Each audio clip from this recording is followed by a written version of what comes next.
어느 날 요양병원에 입원해 계시던 권사님이 전화를 하셨어요. 목사님, 네? 여쭤볼 게 있는데요. 뭔데요? 그랬더니 요양병원에 여러 사람들이 한 병실에 있는데 교회 다니는 사람들이 있었을 거 아니에요? 그래서 이야기를 주고받다가 이제 뱀에 대한 이야기가 나왔다는 거예요. 뱀이 하나님께 저주를 받고 책망을 받아서 기어다닌다 그러니까 그 권사님이 저한테 던진 질문이, 목사님, 그러면 뱀도 처음에는 서서 다녔나요? 그래서 서서 다녔겠죠? 서서 다니다가 하나님께서 하와를 범죄케 한 그 죄값으로 너는 배로 기어다녀라. 그때부터 기어다녔겠죠. 그러니까 뱀도 처음에는 어떻게 걸었는지 모르지만 하여튼 걸어 다닌 게 맞아요. 그래서 웃었던 이야기가 있습니다. 이 성경을 우리가 읽을 때 어떤 이렇게 관점을 가지고 읽어보느냐에 따라서 성경 말씀이 전혀 다르게 우리에게 다가옵니다. 창세기는 말 그대로 하나님의 창조의 이야기를 기록한 책이고, 특별히 오늘 본문 3장을 중심으로 오늘 본문은 죄가 어떻게 인류 속에 들어왔는지, 죄가 무엇인지에 대해서, 죄의 결과는 어떤 고통을 우리에게 가져다 주었는지에 대해서 정확하게 알려줍니다. 창세기는 사람이 창조되어진 모습을 두 가지로 이야기하고 있어요. 첫째는 창세기 1장 26절 말씀을 보면 하나님이 이르시되 우리가 우리의 형상을 따라, 그러니까 하나님의 형상을 따라서 우리 모양대로 사람을 만들자. 그러니까 하나님은 사람을 창조하신 거예요. 사람 중에 남자라는 사람이 있고 여자라는 사람이 있는 거예요. 그래서 남자와 여자는 하나님 앞에 동등해요. 평등해요. 차별이 없어요. 그런데 100년 전, 아니 한 60년 전, 70년 전만 넘어가 봐도 우리가 살았던 이 조선 땅에도 남자와 여자의 차별이 있었어요. 구별은 있을 수 있어요. 남자 화장실, 여자 화장실. 차별은 안 되는 거잖아요. 그런데 우리가 살았던 이 조선 땅에도 남자와 여자의 차별이 있었어요. 남자는 귀하고 여자는 천하게 대우를 받았어요. 여자는 공부를 할 필요가 없다는 거죠. 안 가르쳤어요. 우리 이렇게 한 세대 올라가 보면. 그래서 제 사촌 누이도 초등학교 졸업하고 서울 가서 공장 가서 일을 하기 시작했어요. 그래서 거기서 야학을 하면서 중학교 과정을 거치고 고등학교 과정을 거치고, 이런 이야기가 우리 가족들의 이야기고 우리의 삶에 불과 50년 전, 60년 전 뒤돌아가면 이 땅에서 실제로 있었던 이야기들이에요. 여자가 무슨 대학을 가느냐고, 말도 안 된다고 그랬어요. 장남 하나를 공부시키는데 온 가족들이, 모든 여자들이 다 희생했던 게 우리 한 세대, 아니 저보다 조금 앞선 대학을 다녔던 세대의 이야기입니다. 그러나 성경은 그렇게 이야기하고 있지 않아요. 남자와 여자가 동등하게 하나님의 형상으로 창조되어졌다. 그러니 남자와 여자의 차별이 있고 양반과 쌍놈, 이 우리나라 같은 경우는 2000년 전 로마 제국은 귀족과 평민과 시민과 노예로 구성되어져 있었거든요. 그 귀족들은 밥 먹고 할 일이 없잖아요. 맨날 앉아가지고 철학 이야기를 하는 거예요. 하늘이 어떻고 땅이 어떻고 영이 어떻고 육이 어떻고. 그래서 그리스 로마 시대에 철학이 발달하게 된 거예요. 그럼 우리나라는 어땠어요? 사대부라고 하는 양반들이 있었고, 그리고 중인이 있고 평민이 있고 농부가 있고 맨 밑에 누가 있어요? 천방지축 마골피로 이야기되어지는 천민 계급들이 있었단 말이에요. 천민은 사람이 아니에요. 사람 대접을 받지 못했어요. 천민의 자식은 또 천민인 거예요. 그런데 그런 조선 땅에 하나님의 말씀이 들어왔는데 창세기 1장을 딱 펼치니까 하나님이 하나님의 형상을 따라 사람을 만들었다. 사람 중에 남자가 있고 사람 중에 여자가 있다. 그러니까 조선 사회가 들썩거릴 수밖에 없는 거예요. 교회를 박해하고 성도를 잡아 감옥에 가두고, 왜? 조선의 근간을 뒤흔들었다고 생각을 하거든요. 뿌리를. 그러니까 이 조선시대의 양반 사대부는 밥 먹고 할 일이 없잖아요. 그러니까 뭐 했어요? 맨 한자 쓰고 뭐 이렇게 공자왈 맹자왈 하늘천 따 이거 다 누가 했어요? 이거 다 거기서 한 거예요. 밑에 일반 백성들 천민들은 글을 배울 수도 없었어요. 그냥 말만 알아듣는, 어떻게 보면 도굴 같은 그런 삶을 살았던 것이 120년 130년 전 이 땅의 모습이에요.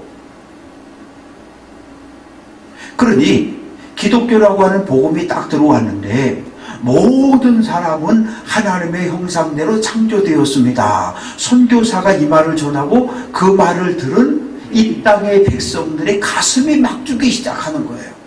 아, 나는 원래 아주 그 하나님이 나를 창조할 때부터 저 쓸데없는 저 짐승 같은 천민으로 창조한 줄 알았더니 말씀을 들어보니까 나도 하나님의 형상을 가지고 있네? 어떤 일이 벌어집니까? 이 땅에 복음이 들어왔을 때 귀족, 일본 같은 경우는 이 왕족 귀족들에게 복음이 들어갔어요. 상류층에.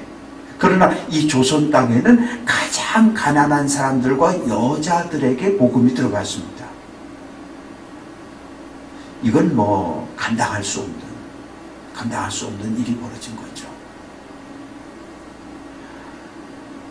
그것이 120년 전, 100년 전 이 땅에 교회의 시작입니다. 한 영혼을 소중하게 여기는, 교회에 들어오면 교회 안에 남자와 여자의 구별은 있지만 차별이 없던 것이 바로 한국 교회였어요. 그래서 두 번째 또 하나의 사람이 만들어진 과정을 보면 창세기 2장 7절은 여호와 하나님이 땅의 흙으로 사람을 지으셨다. 땅의 흙을 가지고 하나님의 형상을 따라 사람을 만들었으니까 쉽게 말하면 흙 인형들을 만들어 놓은 거죠, 하나님이. 그리고 코에다가 루하우, 하나님의 호흡, 생명을 후 불어 넣으니까 살아있는 사람이 된 거거든요. 육체라고 하는 건 눈에 보여지는 나고 내 안에 있는 영혼, 마음, 정신 이런 것들은 눈에 보이지 않는 또 다른 나예요. 그런데 이것을 나눌 수가 없어요. 이걸 어디서 나눴냐 하면 그리스, 로마, 헬라 철학에서 사람을 나눠버렸어요. 뭘로? 사람은 영과 혼과 육으로, 영혼과 육신으로 구분되어져 있다. 그러나 성경은 단 한 번도, 구약 성경은 단 한 번도 사람의 몸과 영혼을 쪼개거나 나누는 법이 없어요. 그냥 하나인 거예요. 살아있는 사람은 모두가 흙으로 만들어진 육체 속에 하나님이 불어넣은 생명이 숨쉬고 있는 거예요.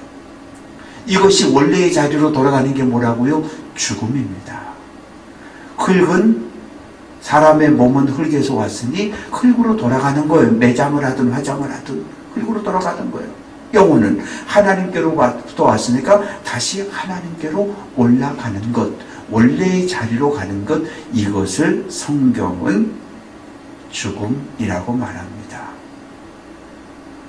그런데 하나님께서 아담에게 딱 한 가지 계명을 주셨어요. 아담아, 이 하나님, 이 에덴 동산에 먹을 거 참 많다. 과일나무가 무려 수백 개가 있다. 너 다 따먹어라. 그런데 딱 하나, 중앙에 보면 선악을 알게 하는 나무 열매가 있는데 그건 따먹지 말아라. 그건 따먹지 말라는 거예요. 근데 하와가 땄잖아요.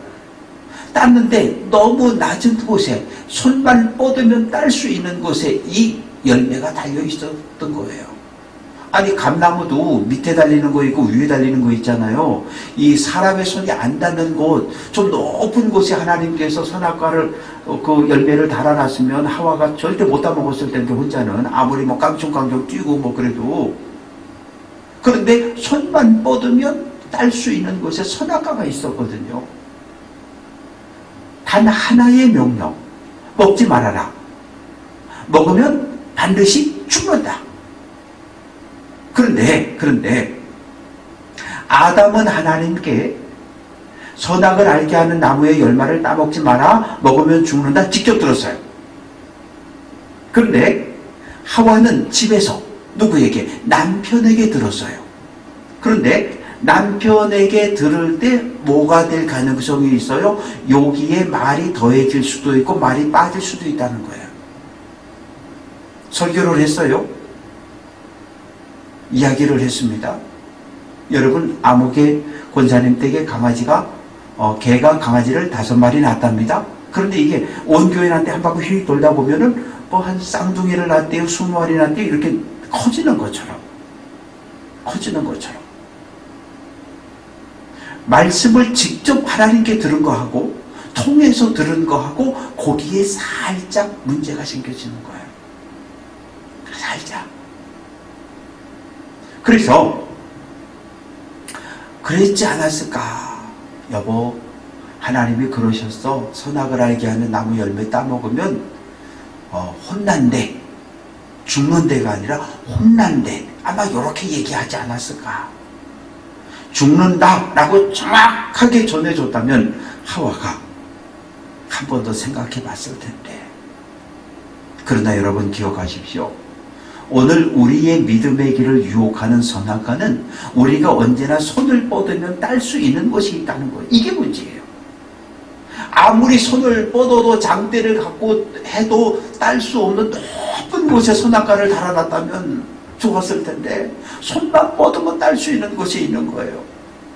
요즘 우리가 죄를 짓는 것이 어떻습니까? 주변에 죄 짓는 사람들 보세요.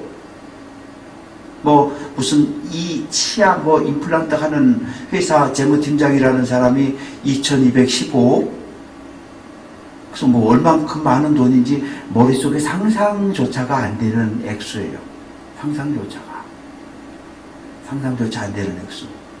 근데 재무팀장이잖아요. 재무팀장이니까 돈을 놓다 뺐다 놓다 뺄 수 있는 그런 위치에 있어서 내 손 닿는 것에 그 돈이 있었다고요. 그러니까 뺄 수 있는 거예요. 내 손이 닿는 곳에 돈이 없다면 절대 그 돈을 뺄 수가 없어요. 빼먹을 생각을 못해요. 그런데 내 손이 닿는 곳에 컴퓨터 자판만 뚝딱거리면 빼올 수 있는 곳에 돈이 있는 거거든요. 가까운 거리에. 죄라고 하는 것은 늘 멀리 있는 게 아니라 우리 삶 주변에 있어요. 주변에. 조금만 방심하면 넘어갈 수밖에 없는. 그래서 선악을 알게 하는 나무 열매 따먹었습니다. 하나님과 관계가 끊어졌어요. 하나님이 무섭습니다. 그래서 피해서 숨었어요. 하나님이 찾으십니다. 아담아 어딨니? 예, 저 여기 숨었어요. 왜 숨었니? 말씀에 불순종했거든요. 먹지 말라 그랬는데 먹으면 죽는다 그랬는데 왜 먹었니? 하나님이 주신 이 여자가 아내에게 모든 책임을 다 전가하는 거예요. 하와야 너 왜 그거 따먹었니? 하나님이 창조한 저 뱀이 날 꼬셨다고. 그런데요, 선악을 알게 하는 나무의 열매를 먹으면 죽는다라고 하는 이 말보다 뱀의 유혹이 더 짜릿하고 강력했던 거예요. 어떻게 된다고요? 그 열매를 따먹기만 하면 눈이 반짝 띄어지고 하나님과 동급이 된다는 거예요. 하나님과 동급이 된다는 거예요. 하나님과 같아진다는 얘기는 하나님과 동급이 된다는 이야기예요. 사람에서 신의 존재로 올라선다는 거예요. 그 말에 넘어가 버린 거예요. 우리를 유혹하는 소리를 들어보면 요렇게 하면 요렇게 될 거야. 전화가 막 오고 문자가 막 와요. 그래서 저는 핸드폰에 기록이 안 된 전화는 일단 안 받습니다. 02, 070 안 받아요. 받으면 선거 1번, 2번, 3번 그런 거 하고 주식 그 다음에 또 뭐가 오더라? 보험, 핸드폰 맨 이런 전화만 오거든요. 그래서 일단 기록이 안 된 전화는 안 받습니다. 어느 날 전화가 왔어요. 목사님이시죠? 그래서 어떻게 하세요? 그랬더니 저는 어느 교회 나가는 집사인데요. 어쩐 일로 저 어떻게 알고 전화하셨어요? 그랬더니 목사님 노후를 위해서 준비를 좀 하셔야 되지 않겠냐고. 아니 그 말은 맞는 것 같아요. 근데 어디 저기 양평 어디에 땅이 딱 있는데 목사님 그 얼마만 있으면 된다고.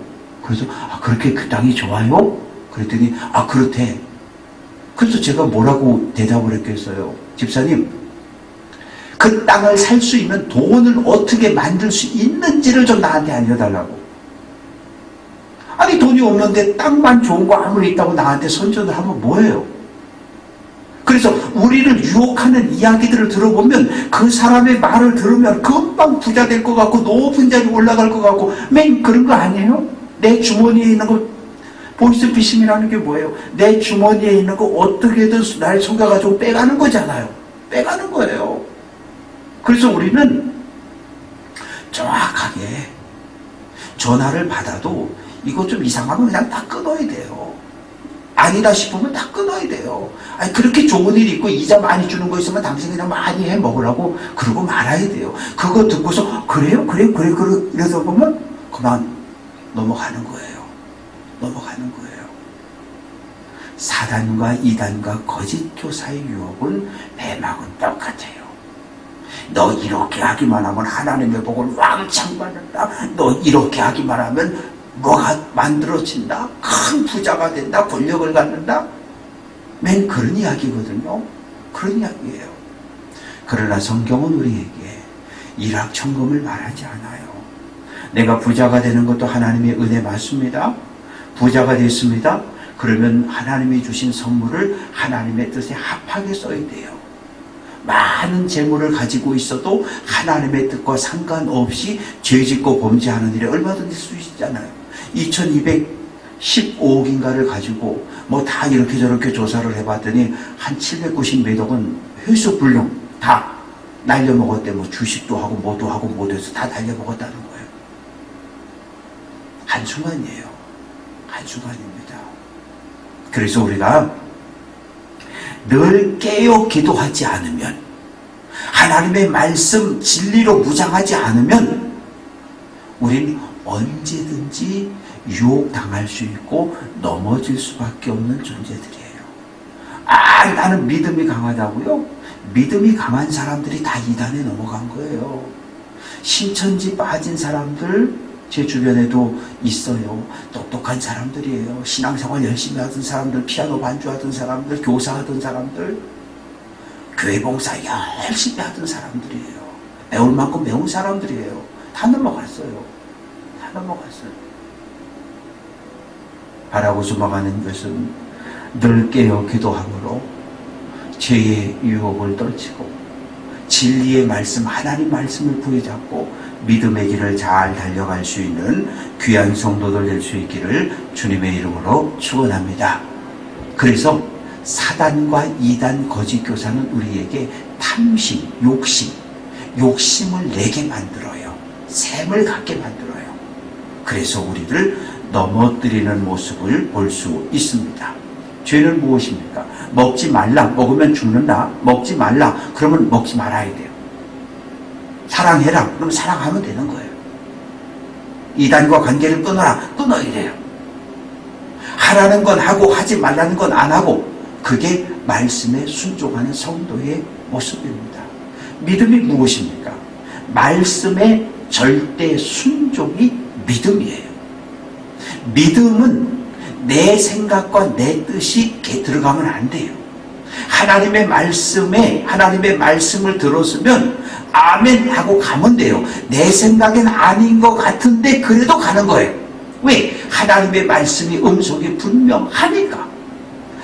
좀 아닌 것 같은데 그래도 하나님의 말씀이 분명하면 가야 돼요. 누구처럼?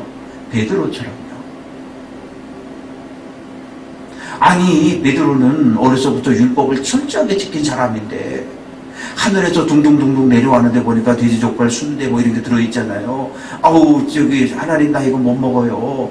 난 이제까지 부정한 음식을 먹어본 적이 없어요. 어떻게 순대를 먹고 어떻게 족발을 먹어요. 돼지족발을 못 먹어요. 하나님이 뭐라 그러십니까?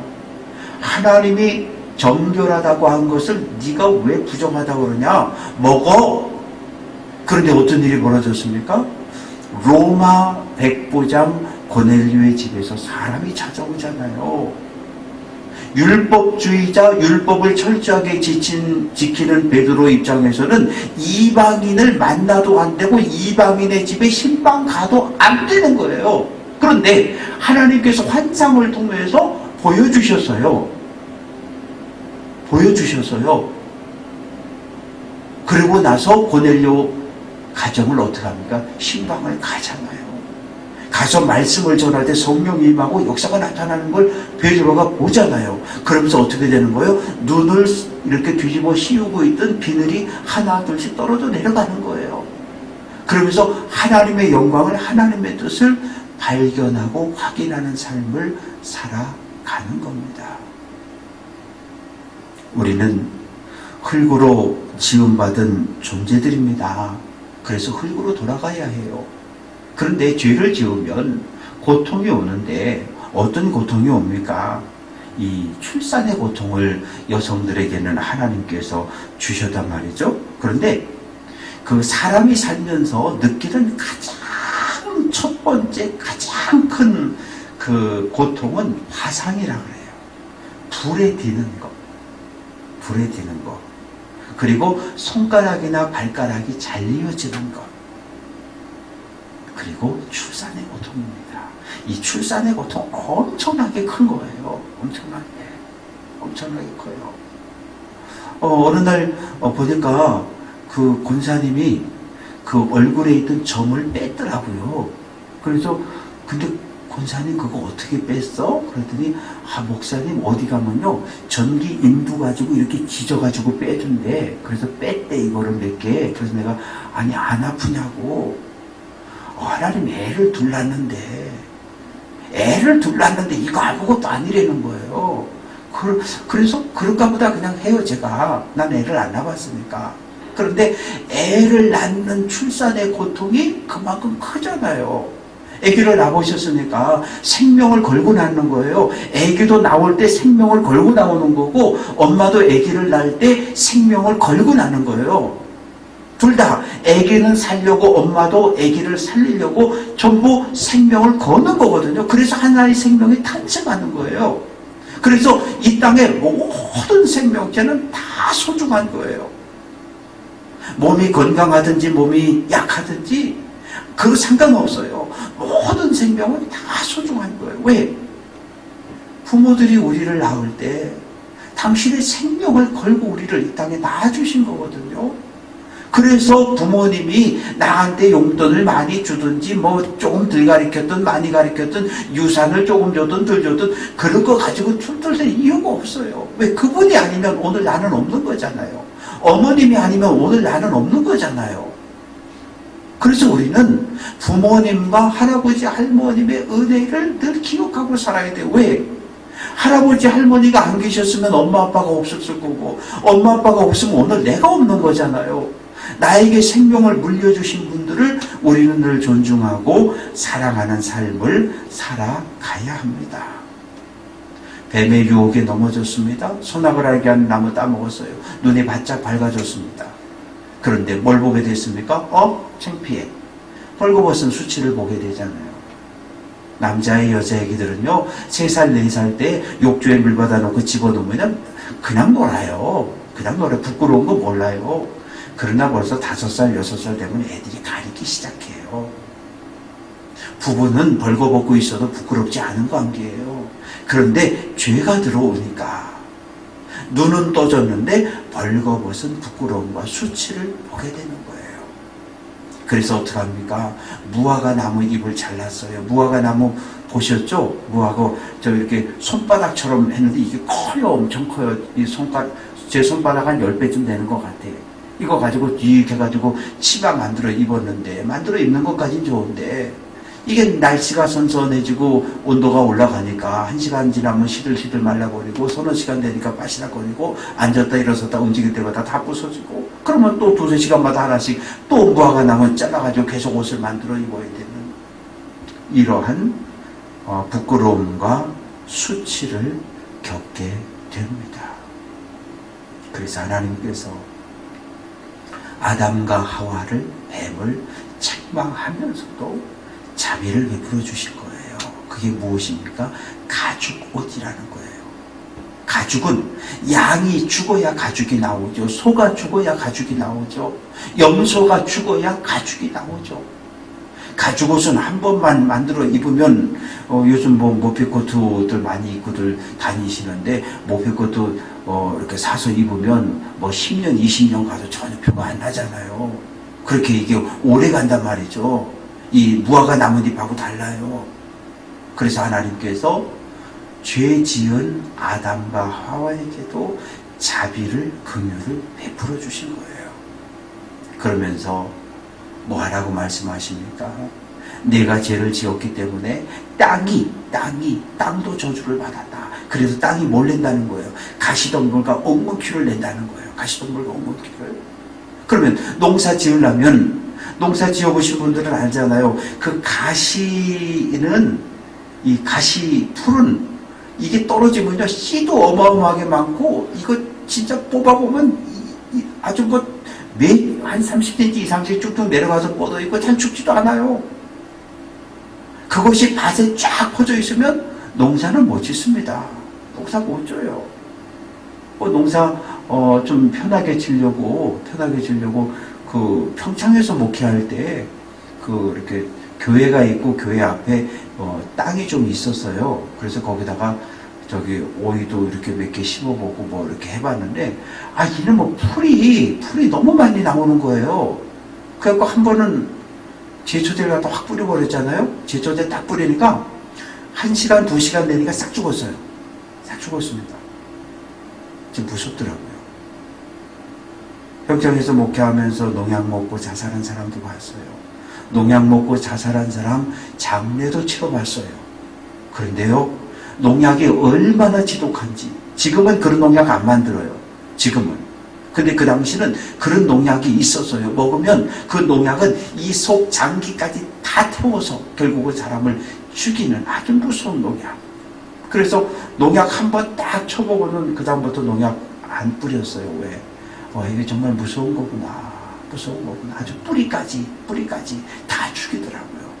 그런데 그런 농약을 계속 흙에다 갖다 뿌리고 쳐대면 그 흙이 죽을 수밖에 없잖아요. 거기다 뭘 심은들 농약을 결국은 우리가 먹게 되고 우리 몸과 우리 영혼이 망가지는 거니까. 우리는 일하는 존재입니다. 그런데요, 예수님이 안식일에 일을 했더니 너 랍비라는 사람이, 선생님이라는 사람이 안식일에 일을 하냐? 그러니까 예수님 뭐라고 그러셨어요? 내 아버지께서 이제까지 일하시니 나도 일한다. 내 하늘 아버지께서 지금도 일하고 계시기 때문에 나도 일한다는 거예요. 나도 일한다는 거예요. 우리는 일하는 존재입니다. 땀을 흘려야 돼요. 땀이 땅에 떨어져야 되고 기도의 눈물이 떨어져야 되고요. 우리는 땀을 흘리는 자로 지음을 받았어요. 땀을 흘린 만큼 우리는 소득을 얻게 되고 그것을 가지고 삶을 살아가도록 하나님께서 허락을 해 주셨어요. 그래서 땀을 흘리지 않고 그냥 컴퓨터 자판 두들겨서 남의 거 빼먹으려고, 그런 심보는 나쁜 심보예요. 죄는 분명 한 사람이 졌잖아요. 한 사람만 문제가 생깁니까? 그 아버지는 무슨 죄가 있어요? 아들이 들고 온 금괴 숨겨준 죄밖에 없는데, 근데 그 아버지가 오늘 자살해서 이렇게 시체로 또 발견이 됐대잖아요. A4 4장에다가 유서를 남겼는데 잘 있어라 그렇게 남겼대잖아요. 얼마나 슬픈 일입니까? 얼마나 슬픈 일이에요. 온 집안이 줄줄이 경찰서 가서 조사받고, 이게 무슨 일이에요? 단 한 사람의 죄 때문에 가족이 깨지는 거예요. 한 사람의 죄 때문에. 아간 한 사람의 죄 때문에 아간의 집안 전체가 멸망당하는 거죠. 죄라는 게 그렇게 무서워요. 죄는 스스로 멈출 줄을 몰라요. 좀 적당히 좀 하면 좋겠는데 죄는 적당히가 없어요. 아니 밀가루 반죽하고 거기다가 이스트 누룩 집어넣어보면 내가 원하는 만큼만 부풀어 오르니까 전체가 다 부풀어 오르는 거잖아요. 죄는 멈추질 않아요. 계속해서 퍼져나가요. 누군가에게 계속 나쁜 영향을 계속 해가지고 나쁜 영향을 줘요. 죄는 결코 혼자 죽는 법이 없어요. 많은 사람을 다 끌고 들어가요. 다 끌고 들어가요. 예수님이 고라사 지방 갔는데 그 귀신 들린 사람 하나 무덤에서 만났잖아요. 귀신이 들렸는데 너 귀신 어떤 귀신 들렸냐? 그랬더니 군대 귀신이 들렸대잖아요. 너 나가라 그랬더니 귀신이 저기 있는 돼지한테 들어가게 허락해달라고. 그래 그럼 너 귀신들아 너 돼지한테 들어가 그랬더니 거기 산비탈에 있던 돼지 2,000마리가 그 바다에 뛰어들어서 다 둥둥 떠서 죽었대잖아요. 얼마나 무서운 일입니까? 얼마나 무서운 일이에요. 그래서 사람이 술을 먹으면 몸에 술통이 되고 그러면 이게 그때부터는 내 정신이 아니고 술이 내 마음대로 나를 조종하고 움직이기 때문에 역주행도 하고 가수 디리받고. 얼마 전에 며칠 전에 화천에서 사고가 났대잖아요. 차가 아주 쪼가리가 됐어요. 21살, 23살, 25살 사망, 28살 운전한 사람 중상. 그래서 그랬어요. 거기는 직선인데 거기 사고 날 때 절대 아닌데 혹시 술 먹은 거 아니야? 술 마셨대요. 술 마셨대요. 술 마시고 운전하면 안 돼요. 자기만 죽는 게 아니라 다른 사람 전체를 불행으로 몰고 가요. 그래서 어떤 경우에도 술을 마시고 운전하면 안 돼요. 그래서 저는 제가 설교할 때 그러잖아요. 사실은 술이라고 하는 건, 포도주라고 하는 건 하나님 나라의 축제를 상징하는 거예요. 예수님도 술 드셨거든요. 그리고 예수님도 잔치할 때 술 드셨어요. 그렇다고 예수님이 음주운전 하신 거 아니에요. 이 포도주라고 하는 건 기쁨, 축제, 감사예요. 근데 이 우리나라는 이놈의 술이 틀려 먹었어요. 집안마다 보면 술 때문에 저질이 안 하는 거 집안이 없어요. 사돈의 팔족까지 다 뒤져보면 술 때문에 음주운전 사고에서 폐가 망신한 집들이 꼭 하나씩은 다 있어요. 다치고 평생 번 거 다 합의금 갖다 주고 안 돼요. 안 돼요. 그래서 하지 말라는 건 하지 말아야 돼요. 하나님의 법뿐만 아니라 이 세상에서도 하지 말라는 건 하지 말아야 돼요. 하지 말라는 거 하면 꼭 사고가 나고 주변 많은 사람들에게 피해를 줘요. 우리는 하나님의 백성들입니다. 하나님을 내 인생의 왕으로 고백한 사람들이잖아요. 그러면 우리는 하나님 말씀에 순종해야 돼요. 목사님 내 생각, 집사님 생각 필요 없어. 그냥 하나님 말씀대로 하셔요.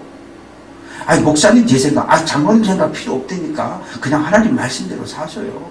하나님의 말씀이 진리가 뭐라고 말씀하시든 이 성경이 하나님의 말씀 진리인 것을 우리가 믿는 한 이 성경에 기록된 하나님의 말씀을 반드시 지켜야 해요.